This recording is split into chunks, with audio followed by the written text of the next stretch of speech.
السلام عليكم. أكيد عدّى عليك شخص شُفته وهو في عِزّه، ناجح وفي معاه فلوس وحواليه ناس ومشهور ومحبوب في شغله والدنيا ماشية معاه كويس، وفي لحظة شُفته وهو بيخسر كل حاجة.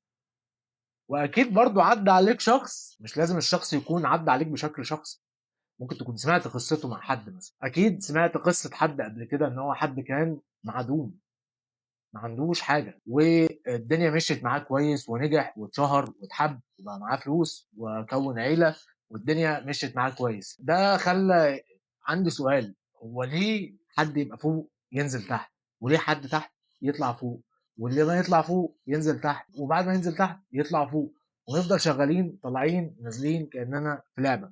من فترة ظهر قدّامي فيديو، والفيديو ده جاوب على سؤالي ده. كان شخص بيتكلم فيه عن آية في القرآن بتوصف وبتفسّر الموضوع ده، والآية اللي هي تلك الأيام نداولها بين الناس. يعني إيه؟ يعني أيامك هتيجي لك، بس ممكن ما تدوملكش، وممكن ما تدومش لغيرك، والعكس لو أنت في حالة وحشة وارد إن أيامك تيجي لك وتطلع فوق، ولو أنت فوق وارد إن أيام تيجي عليك وتنزل تحت.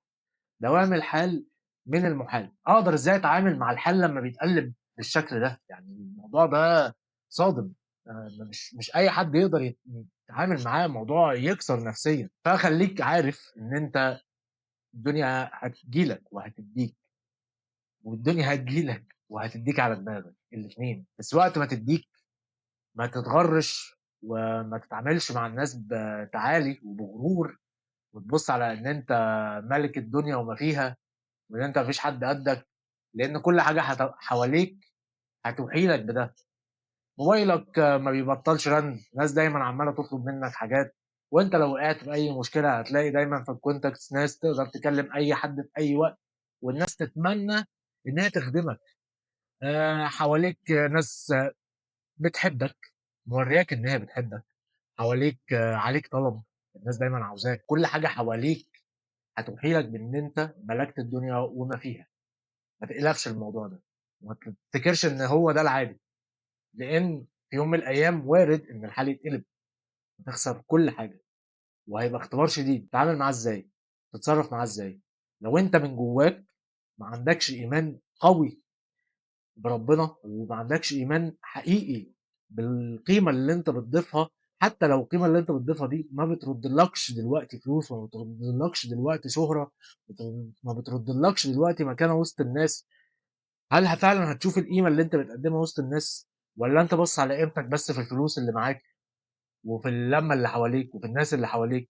لإن أنت وقت ما هتنزل تحت، هتكلم الناس تطلب منهم خدمات، ما حدش هيرد عليك، اللمة اللي حواليك اتصفِّت، حواليك 2، 3 ده لو ربنا بيحبك وخلّى ناس معاك تشيل معاك الشيلة، وأنت تحت ما ينفعش تبُص على الموضوع إن ده آخر الدنيا، واليأس يصيبك، وتفقد الأمل في ربنا وفي نفسك، لإن هو زي ما أنت كنت فوق وارد إن أنت تبقى تحت، فما فيش أي حاجة مضمونة، أنت اللي عليك السعي وإن أنت تعمل اللي عليك، وأنت فوق وأنت تحت، وعليك الإيمان وأنت فوق وأنت تحت، وتبقى عارف إن هي مش بشطارتك.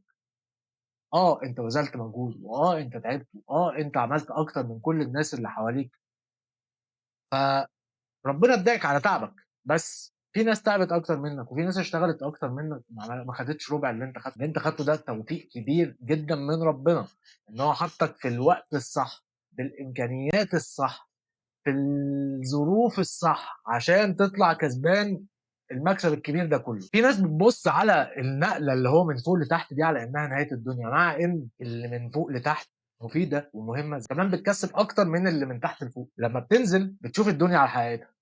وتشوف الناس اللي حواليك على حقيقتها، وبتشوف نَفْسك على حقيقتها، بتشوف قيمتك الحقيقية، بتشوف مين فعلًا بيحبك، بتشوف مين فعلًا واقف جنبك، كل حاجة حواليها حاجات بتنوّرها وبتلمّعها، كل اللمعة دي راحت، أنت كإن حد رفع غشاوة من على عينيك وشُفت كل حاجة على حقيقتها. إزاي أنت كنت مخدوع في الناس دي، وإزاي أنت كنت مخدوع في الظروف اللي حواليك وشايف إن أنت ملكت كل حاجة حواليك. موضوع الprime أو اللي هو عِزّك ده، لو أنت فاكر إن أنت مثلًا كنت في عِزّك والدنيا جات عليك، اوعى تفتكر إن أنت خلاص جِبت آخرك، لأ أنت عندك أحسن، ولو أنت في عِزّك والدنيا ما جاتش عليك، اعرف دايمًا إن أنت عندك أحسن، دايمًا في أحسن تقدر توصل له، دايمًا في أحسن وأكتر تقدر تقدّمه، ما توصّلش لنفْسك نقطة إن أنت جِبت آخرك وإن أنت خلاص وإن أنا تمام ومرضي كده. وأنت فوق وأنت تحت ما تفقدش الأمل وما تفقدش إيمانك. السلام عليكم ورحمة الله وبركاته.